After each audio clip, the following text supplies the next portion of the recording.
मजबूरी में भी अपराध कर लेता है। मजबूरी, जो मजबूरी में करते हैं उसको प्रभु बचा लेते हैं। जो मजबूरी में अपराध करते हैं उनको प्रभु बचा लेते हैं। हमें एक विश्वामित्र जी की बात याद आई। जब विश्वामित्र जी जंगल में गए तप करने के लिए,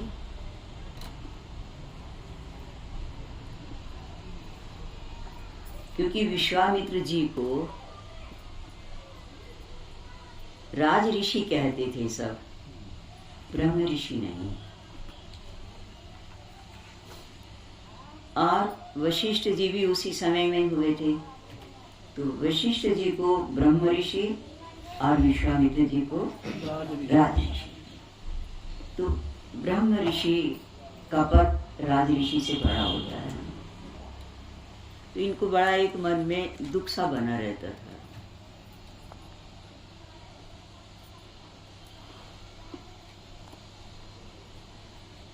गाधी तनय मन चिंता व्यापी। ये किसकी संतान है? राजा की संतान थे विश्वामित्र जी। तो ये एक बार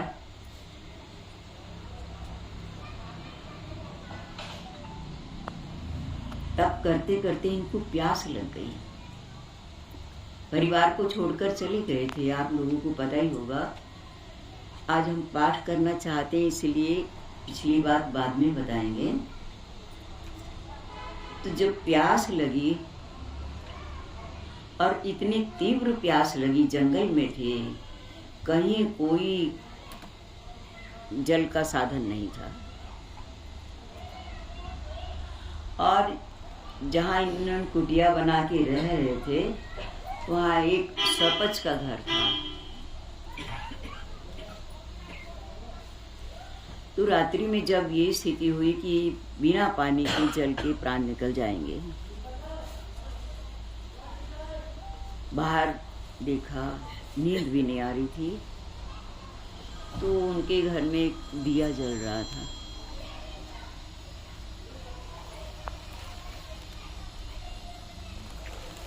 सोचा ये किसी गृहस्थी का घर है, शायद यहाँ पानी मिल जाएगा। खड़े रहे, इंतजार करते रहे कि जब ये लोग सो जाएंगे तो पानी पीने इनके घर में घुस के पानी पी आएंगे। परंतु वो प्यास परेशान कर रही थी। गए, बोले भैया मुझे पानी पीना है, प्यास लगी है। और वो उनको जानते थे, विश्वामित्र जी को, कि बहुत तपस्या कर रहे हैं, जन्मसीवी राजा हैं, और इस समय तो ऋषि का रूप धारण किया हुआ है, साधना का रूप है। और सरपंच के जल, घर का जल पिएंगे तो साधना पीछे हट जाएगी, कमजोर हो जाएगी। फिर उन्होंने कहा महाराज मैं चंडाल हूँ, शिवपुरी की सेवा करता हूँ, शूद्र जाति से संबंध रखता हूँ, शूद्र काम करता हूँ। आप मेरे यहाँ का जल ना पिए तो ज्यादा अच्छा है।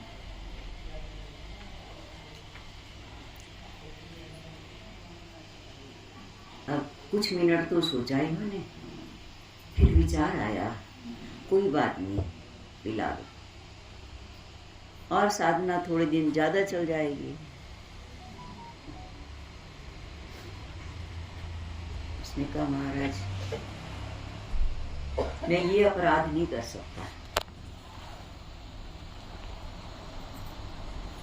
मैं ये अपराध नहीं कर सकता।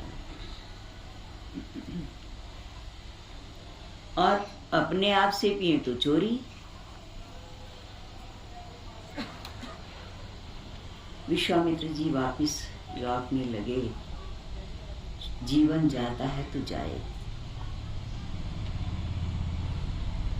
परंतु ये अपने परिवार को छोड़कर आए थे। 3 बच्चे थे इनके और इनकी पत्नी, ऐसे छोड़ के आ गए थे और उनको आश्वासन दे के आए थे। बोले उनको कौन बताएगा, वो तो इसी आशा से जी रहे हैं परिवार वाले तो। और ना जाने काफी समय हो गया तपस्या करते करते, ना जाने अगर ये इसका जल पी लेंगे तो कितना और ज्यादा भजन करना पड़ेगा, ज्यादा समय लगेगा, इसलिए कोई बात नहीं है।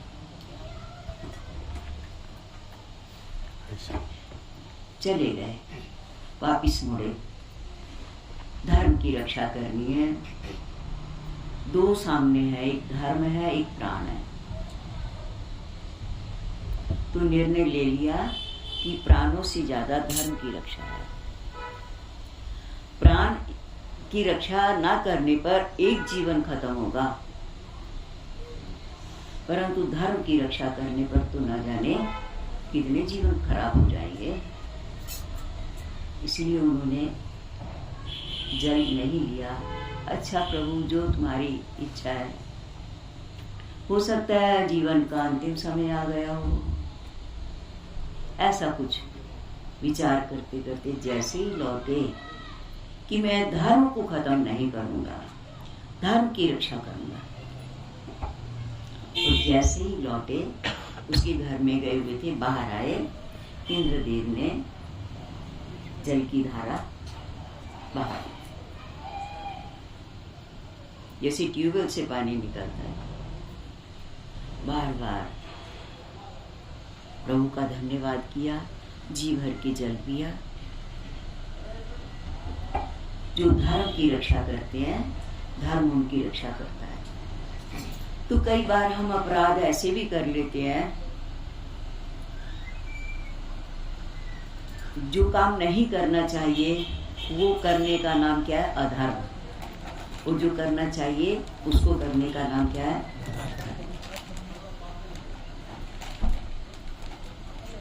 तो हमारा कहने का अभिप्राय था कि कुछ अपराध हम पद के, धन के, बल के अभिमान में होकर के कर लेते हैं अपराध, और कुछ अपराध मजबूरियों में कर लेते हैं। परेशानियां चल रही हैं इसीलिए कर लेते हैं। हुआ क्या? परंतु हम भूल जाते हैं कि जो अपराध है इनका फल हमें मिलेगा। अपराध का दंड तो भगवान देंगे ही देंगे, चाहे किसी भी तरह से किया है।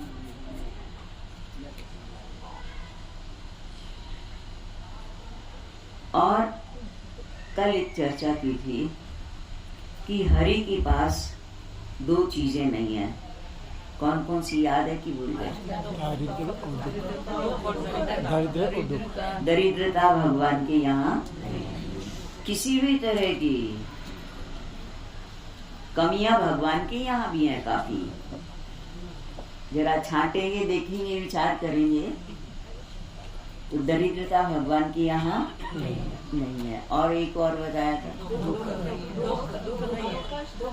हाँ, दुख नहीं है। आदि दैविक, आदि भौतिक और आध्यात्मिक।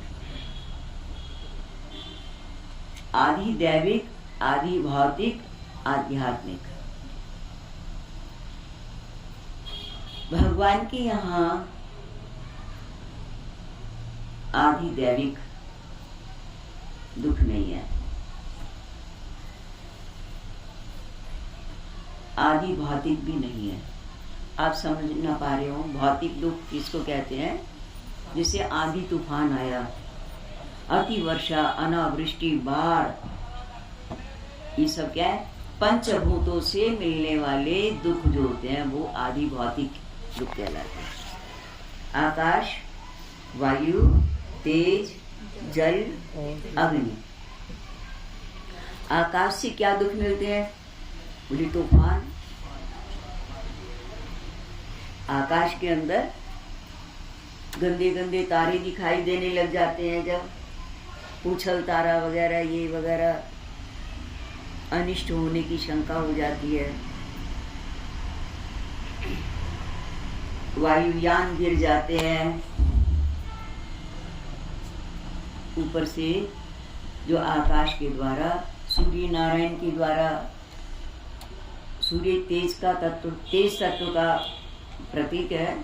सूर्य से कई तरह के दोष आ जाते हैं, जीवन में दुख आ जाते हैं, और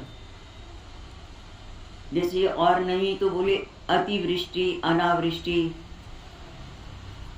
बहुत बरसात हो गई है तो दुख आ जाता है, घर घुर गिर जाते हैं, परेशानी हो जाती है, कई बह जाते हैं, कई डूब जाते हैं, सुनामी आ जाती है, जल के द्वारा अपराध हो जाते हैं, ये दुख को मिल जाते हैं, भूमि फट जाती है, उसमें कितने लोग मर जाते हैं, बिजली चौंध जाती है, और जिसके ऊपर गिरनी होती है, जिसको दंडित करना होता है, उसको धरती फोड़ के उसको साथ लेके धरती में घुस जाती है। देखा होगा ये सब क्या है? भौतिक दुख। आदि दैविक में कौन से आ जाते हैं? आदि दैविक में आ जाते हैं कि जैसे भूत प्रेत वगैरह की बाधाएं आ जाती हैं, पितरों की बाधाएं आ जाती हैं, उससे परेशानियां चलती हैं, शरीरों में रोग परेशानियां होती हैं, और कुछ शारीरिक रोग आ जाते हैं। तो ये कई तरह की परेशानियां हैं, इनसे मजबूर होकर के भी हम लोग अपराध कर लेते हैं। ये भगवान के पास नहीं है।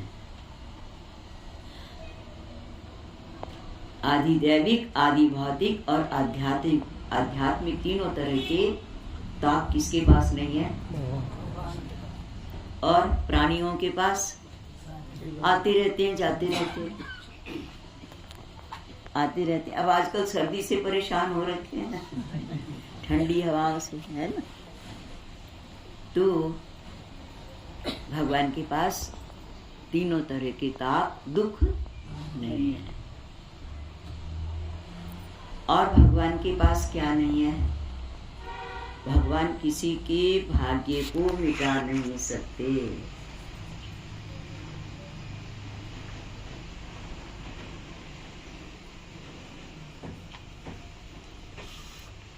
हिरण्याकश्यप ने कितने दुख दिए प्रहलाद को, कितने दुख दिए और दिलवाए अपने सेवकों से, कर्मचारियों से, और देता रहा, लगातार देता रहा, एक के बाद दूसरा, दूसरे के बाद तीसरा, तीसरे के बाद चौथा कष्ट देता रहा, भूखे मार देता था।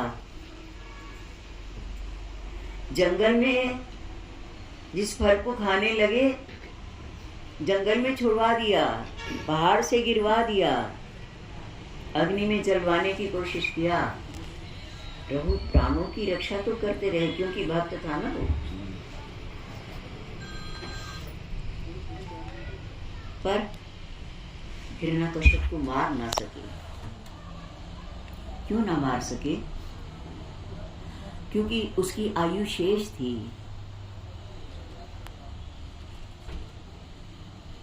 और इनके पाप थे।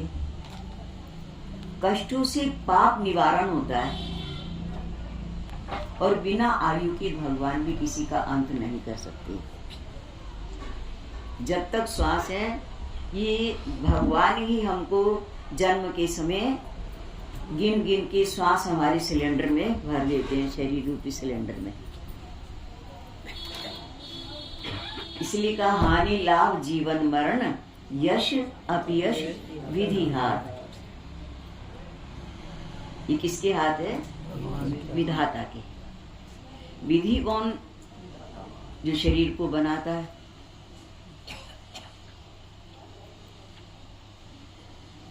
तो भगवान किसी को उससे पहले मार नहीं सकते, परंतु जब दुष्टों की अति हो जाती है। अभी इससे पहले हिरण्यकश्यप का इतनी हिम्मत तो ना हुई, क्योंकि प्यार भी करता था अंदर से प्रहलाद को, कि मैं अपने तलवार से इसको खत्म कर दूं, परंतु खत्म करने वालों के आश्रित कर देता था, कैद में डाल दिया कि वहां की कर्मचारियों को कहा इसको खूब दुखी करना, बहुत परेशान करना। होलिका ने कह दिया मैं जला दूंगी भैया, तुम परेशान ना हो, पर अपने हिम्मत ना हुई। तो यंत्र मंत्र तंत्र जब सारे उसके उपाय फेल हो गए, फिर उसने कहा कि अब इसको छोड़ूंगा ही नहीं। तो भगवान ने संभाला, बोले कहाँ है तेरा भगवान? ये खंबे में है। और उन्होंने कहा कहाँ है? बोले सब जगह है। और खंबे को लाल कर रखा, लोहे का खंबा झुलसता हुआ, टच भी हो जाए, उसकी समीप को जाए तभी झुलस जाए इंसान। प्रहलाद का शरीर भी तो पंचभौतिक ही था नहीं। तब प्रभु की कृपा, जब उन्होंने कहा कहाँ है, ये सब जगह है। बोले इस कमरे को लेकर जा। तो भगवान को बर्दाश्त, तो खंबे से ही प्रकट होकर के प्रभु ने उनकी रक्षा की थी, सब जानती है। इसलिए भक्त के किए हुए कर्म उसको दुखी तो बहुत कर सकते हैं, बहुत तंग कर सकते हैं, परंतु अगर उसके साथ में धर्म जुड़ा हुआ, उसके जीवन में वर्तमान में धर्म है, तो धर्म उसकी रक्षा भी करता रहेगा।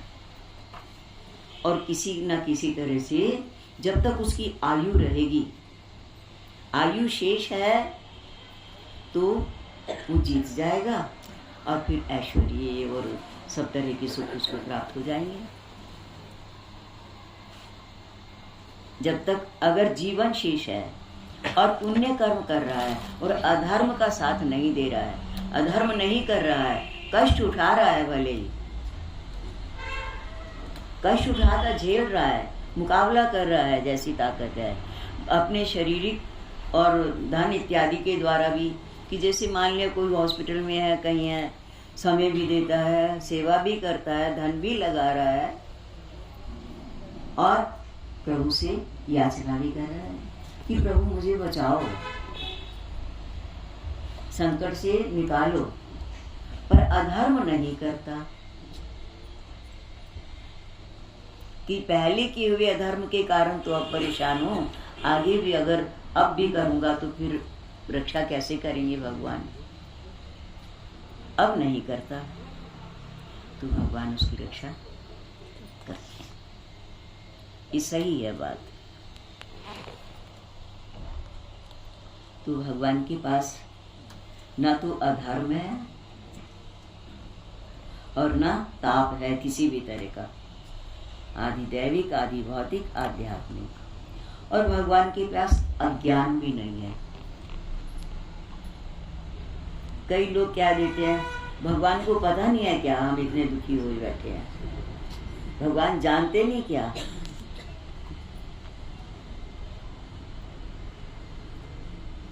सब जानते हैं। जैसे डॉक्टर न चाहते हुए भी अगर शरीर में पीड़ा है, मवाद है, तो उसको दवा दवा के निकाल करके ठीक करता है। इसी तरह से भगवान भी दुख के माध्यम से, उसने किसी को दुख दिया होगा कभी, इसलिए उस दुख को दुख दे करके निकाल करके उसको शुद्ध करना चाहते हैं। इसलिए हमें घबराना नहीं चाहिए, प्रतिकूलताओं को सहन करना चाहिए। उसमें तो प्रतिकूलताओं के कारण भी हम लोग अपराध कर लेते हैं किसी भी तरह का। तो भगवान के सामने कोई प्रतिकूलता नहीं आती। भगवान लीलाएं इसीलिए तो करते हैं दो रूप हैं प्रभु के, एक लीला विग्रह, एक व्यापक। लीला हमें सिखाने के लिए करते हैं। किसी ने कहा गणेश जी से, कहने लगे गणेश जी गाड़ी चाहिए, गाड़ी दिला दो। तो गणेश जी ने क्या कहा, भैया मैं मूसे पर चलता हूँ, तू साइकिल पर तो चल रहा है, मैं तो मूसे पर चलता हूँ। गाड़ी ले सकता तो मैं ना गाड़ी ले लेता।